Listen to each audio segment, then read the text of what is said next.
इस तरह का पोखर बनवाने का सपना संजोए हैं। भैया तो अपने पिताजी के जमीन में बनवाइए ना, हमारी जमीन में क्यों बनाएंगे इस तरह के पोखर। जयप्रकाश यादव या उसके घर से मेरा दूर दूर तक न तो कोई संबंध था, न है, न किसी के बहन बेटी से मेरा कोई दूर दूर तक नाता रिश्ता और संबंध है। जब किसी के बहन बेटी के साथ हम दुराचार, अनाचार और कुकृत किए ही नहीं तो मैं ढोंगी कैसे हूं। ये लंठ धीराज और मूर्खानंद जयप्रकाश को, ये मूर्ख है, शिक्षा का अभाव नहीं है, निम्न स्तर का शिक्षा है। 4 गो पियक्कर आगे पाछे रहता है, वो पियक्कर का सरदार है। और बोर्ड ने मुझे प्रमाण पत्र दिया है महंती का। इसलिए ये देखिए, बिहार राज्य धार्मिक न्यास बोर्ड का आदेश है। मंदरौली में ये लतखोर आदमी है, इसके खिलाफ जहां जाता है गड़बड़ काम करता है, लात जूता का। जयप्रकाश यादव जो है प्रेस कॉन्फ्रेंस का आयोजन आप कर रहे हैं। पुनः प्रेस कॉन्फ्रेंस में आमंत्रण पर आप लोग आए, बहुत बहुत धन्यवाद है आप लोगों को। और ये प्रेस कॉन्फ्रेंस पुनः रखने का मेरा उद्देश्य यही है, चूंकि आप सुने होंगे अभी 2-3 रोज पहले हसनपुरा न्यूज एक्सप्रेस के द्वारा एक खबर मेरा चलाया गया था। यही मठ के पास मेरा पुराना एक पोखर है, उसी से संबंधित पोखर के जमीन पर अवैध रूप से यहाँ के भूमाफिया और असामाजिक तत्व, अपराधी छवि के व्यक्ति जो जयप्रकाश है, यहाँ का जयप्रकाश यादव मुखिया प्रतिनिधि, उसके द्वारा ये किया गया था, जिसके विरुद्ध हमने शिकायत किया था। उसके सिलसिले में FIR हुआ था, जिस प्रकरण को ही न्यूज के माध्यम से हम आम जनमानस तक पहुंचाने के उद्देश्य से खबर को चलवाया। उस खबर वो चला, काफी लोग उस खबर को देख करके उसको सपोर्ट किए, जिसके परिप्रेक्ष्य में ही अभी तुरंत ये जो है कल की ही बात है, उसी न्यूज से एक अपना वक्तव्य जयप्रकाश यादव ने रखा, जिसको हमने देखा। और वो वक्तव्य में कई भ्रांतियां, अतार्किक बात और दूर दूर तक सत्यता से उसका कोई लेना देना नहीं है, जिस बातों को उसमें जिक्र किया गया है, जिसके संबंध में हम सोचे आप लोगों को बुला करके इसकी, चूंकि चुप रहेंगे तो लोग कहेंगे सही में ही बाबा गड़बड़ है, इसलिए हम सोचे भाई खबर को हम दिखा दें, इसलिए आप लोगों को बुलाए हैं। मुख्य बात यह है, मेरा मठ का एक पोखर है, ये अराजी नंबर 2757, 2 बीघा 3 बीघा के वो भूमि है, उसका ये खतियान है। वो खतियान वो भी दिखाए हैं, लेकिन वो अधूरे बात बताए हैं, क्योंकि वो पढ़ा लिखा उतना है नहीं, शिक्षा का अभाव है, लंठ आदमी है, मूर्ख है, वो पढ़ा लिखा तो है नहीं। रह गई बात इस जमीन की, मेरी रैयती और खतियानी जमीन है। हमारी पूर्ववर्ती जो महंत हमारे थे, देखिएगा ये जमीन का नवैयत रैयत के रूप में लिखा हुआ है गैर मजरुआ मालिक। खतियान में है ये जमीन लिखा हुआ गैर मजरुआ मालिक।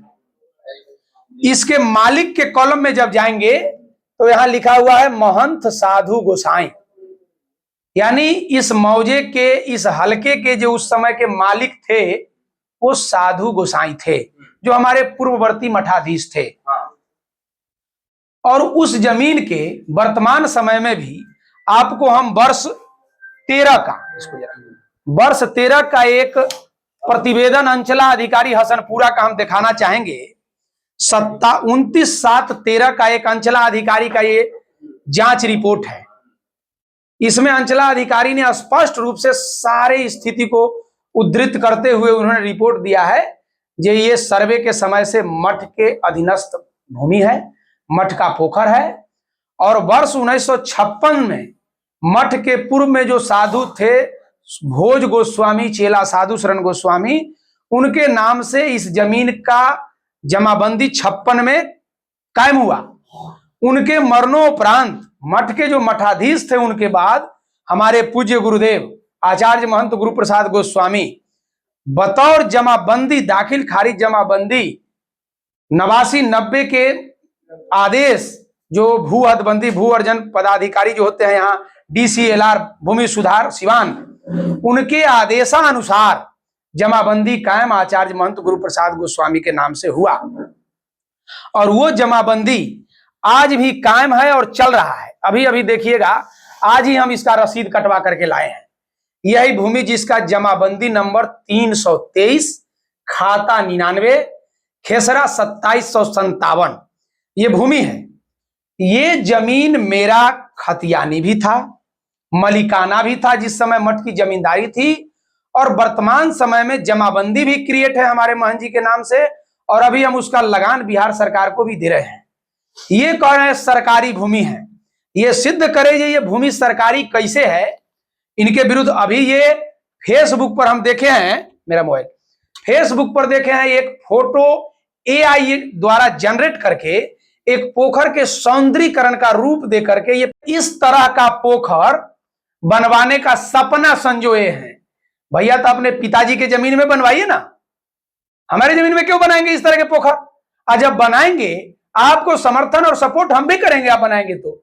लेकिन जो ये सपना संजोए हैं, ये जो चारों तरफ नक्शा दिखाए हैं, जिम, पार्किंग, गार्डनिंग, वॉकिंग, ये जो दिखाए हैं, इसके लिए ये भूमि पर जो दर्जनों लोग बसे हैं, जिनकी बिल्डिंग बनी हुई है लगभग 2 दशक से, ये लोगों को घर आपको ढाना पड़ेगा, जेसीबी से तोड़वाना पड़ेगा, अवैध कब्जा मुक्त करवाना पड़ेगा, तब ना आप ये बनाएंगे। इसलिए ये सपना इनका साकार भी नहीं होगा, क्योंकि घर तुड़वा नहीं पाएंगे। वो भी तुरने की बात आएंगी तो मेरा अधिकार क्षेत्र है, लेकिन मैं भूमिहीन को, निसहाय को, गरीब को, उपेक्षित को, उपहासित को, प्रताड़ित को हम उस तरह की प्रताड़ना नहीं देंगे। आपके ऊपर टिप्पणी भी किया जा रहा है कि अब बाबा ने हाँ, अब इस बात पर आते हैं। उन्होंने अपने न्यूज में, खबर में कहे जी ये ढोंगी बाबा है। मैं इसके संदर्भ में इनसे कहना चाहता हूं, मैं 1-1.5 वर्ष हो गया लहेजी आए हुए, ऐसे तो 10 वर्ष से यहाँ आते जाते रहा हूं, लेकिन मठ को जब से हमने जीर्णोद्धार किया तब से रहते 1-1.5 वर्ष हो गया। जयप्रकाश यादव या उसके घर से मेरा दूर दूर तक न तो कोई संबंध था, न है, न किसी के बहन बेटी से मेरा कोई दूर दूर तक नाता रिश्ता और संबंध है। तो ये सिद्ध करे कि मैं किस तरह का ढोंगी हूं, जब किसी के बहन बेटी के साथ हम दुराचार, अनाचार और कुकृत किए ही नहीं, तो मैं ढोंगी कैसे हूं। दूसरा बात, इन्होंने एक बात कहा है कि इनका आधार कार्ड यूपी का है, इनका मार्कशीट समस्तीपुर जिला के किसी गांव का है। उसके संदर्भ में भी मैं कहना चाहता हूं, उन्होंने जो मार्कशीट और सर्टिफिकेट दिखाया वो सही है, वो 100% सत्य है। उसमें पता, हमारे पिताजी का नाम, जो भी है सब सत्य है। हम कहते हैं कोई भी संत सन्यासी किसी न किसी माता पिता के कोख से ही पैदा होते हैं। जन्म से कोई सन्यासी नहीं होता है, कर्म से सन्यासी होता है। और बता देना चाहता हूं, ये लंठ धीराज और मूर्खानंद जयप्रकाश को, ये मूर्ख है, शिक्षा का अभाव नहीं है, निम्न स्तर का शिक्षा है। 4 गो पियक्कर आगे पाछे रहता है, वो पियक्कर का सरदार है। और मैं इसको बता देना चाहता हूं कि चूंकि ये मठ के समीप है, इसका बाप दादा जानता है कि नहीं जानता है, ये जानता है कि नहीं जानता है। चूंकि मठ के समीप रहने वाले लोगों को जानना चाहिए कि मठ के, हम कबीरपंथी हैं, कबीर साहब ने अपने बानी में, पद में, रामायणी और साखी में एक बात को उद्धृत किया। उन्होंने कहा कि जो संत हैं, और कबीर ने कहा ये कृष्ण समीपी पांडवा गले हिमालय जाए, लोहा को पारस मिले तो क्यों करकाई खाए। कृष्ण के समीप में रहने वाले पांडव हिमालय में जाके गल गए, क्यों? उनके प्रति उनकी आस्था, भक्ति और भावना अच्छी नहीं थी, पॉजिटिविटी और सकारात्मक नहीं थी।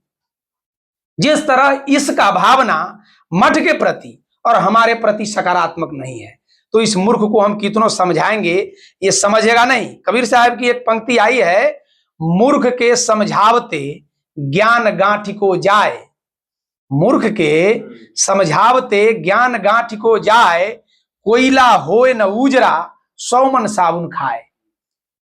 मूर्ख के अगर समझाने का कोशिश करेंगे तो समझेगा नहीं, लेकिन कोशिश करेंगे तो ज्ञान में गांठ पड़ जाएगा। किस तरह?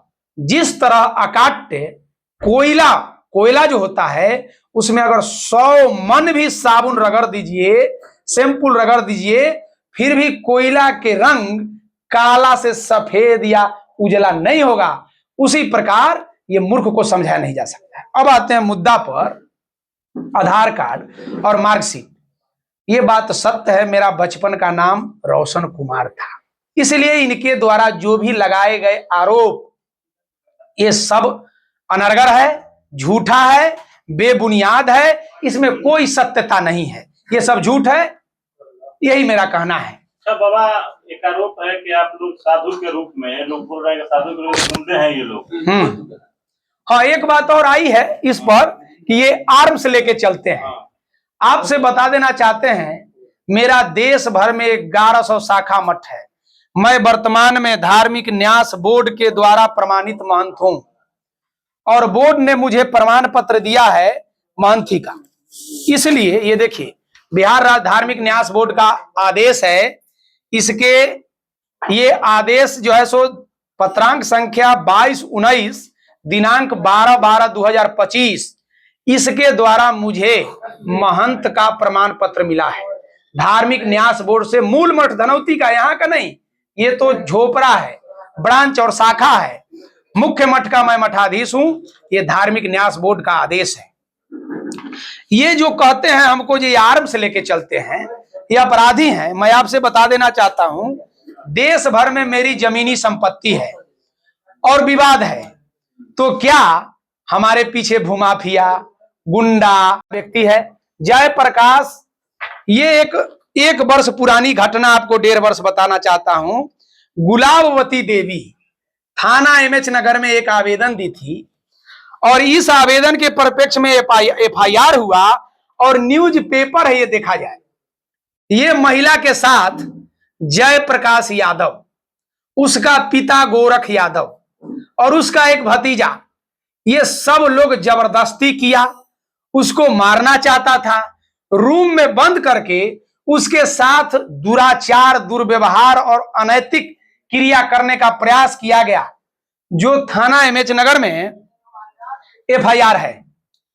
मंदरौली में ये लतखोर आदमी है, इसके खिलाफ जहां जाता है गड़बड़ काम करता है, लात जूता का। जयप्रकाश यादव, ये लात जूता का लाइसेंस है इसका। अभी एक है टोला पर एक विवाद रास्ता का, वहां मार करके कपार फाड़ दिया, उसका एफआईआर है। एक मठिया में उसके विरुद्ध एफआईआर है। मंदरौली में एफआईआर हुआ है। जो स्वयं अपराधी है, देहात में खिस्सा है चलनी दूसरे सूप के जगह में सहस्त्रों छेद, ये खुद अपराधी बाप बेटा है और छेड़खानी के मामला में देखिए न्यूज क्या कहता है। न्यूज कह रहा है कि लहेजी मुखिया प्रतिनिधि पर महिला के साथ मारपीट और छेड़खानी का लगा आरोप। ये छेड़खानी के आरोपी है और हमको कह रहा है ये अपराधी है। रे मूर्ख, इतना बड़ा संपत्ति की रक्षा के लिए हम अगरबत्ती लें? इसलिए जयप्रकाश यादव मुखिया प्रतिनिधि के द्वारा जो भी आरोप लगाया गया वो अनर्गल है, बेबुनियाद है, सत्य से परे है, झूठ और फरेब है। कभी भी मैं बता देना चाहता हूं जयप्रकाश से, मैं वो महंत नहीं हूं। धर्म रक्षति रक्षिता, एक हाथ में शास्त्र, दूसरा हाथ में शस्त्र, एक हाथ में माला, दूसरा हाथ में भाला, 24 घंटा मठ के संपत्ति रक्षा के लिए तैनात और तैयार हैं। और मुझे भय नहीं मरने से और डर नहीं है हमको मरने से। जो जिसको करना हो करे, आपके माध्यम से बताते हैं। मठ की एक एक इंच भूमि का संरक्षण और संवर्धन करेंगे और सारे भूमाफियाओं का अब खैर नहीं है। और ये हमारी सरकार राम राज्य की सरकार है और भाजपा सरकार है, मठ मंदिर के संरक्षण और संवर्धन के लिए कटिबद्ध है।